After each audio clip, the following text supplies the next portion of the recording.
பணமழை பெய்வது எப்படி அப்படின்னு நேற்றைய வீடியோவில் நான் ஒரு டைட்டில் போட்டிருந்தேன். நிறைய பேர் அதற்கான கேள்விகளாக கேட்டிருந்தது என்னன்னா, இது ஜோதிடமா? இல்லை என்ன செய்யணும் நாங்கள்? எப்படி பணமழையை பெறுறது அப்படின்லாம் கேட்டிருந்தாங்க. நான் ஒன்று சொல்லிக்கிற விரும்புகிறேன்.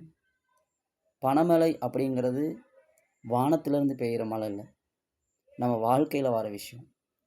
நம்ம எல்லாருமே ஒவ்வொரு நாளும் பணமழையை முகம் கொடுக்குறோம். எப்படி? உழைக்கிற எல்லாருமே அதற்கான ஊதியம் பெறும்போது அந்த ஊதியம் தான் பணமழை.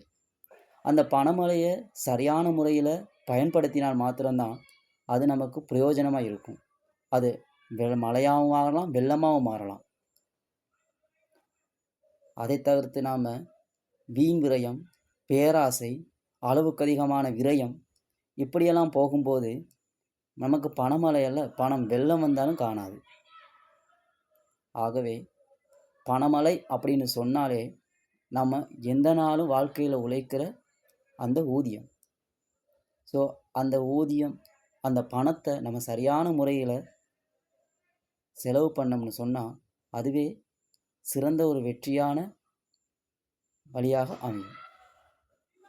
நன்றி.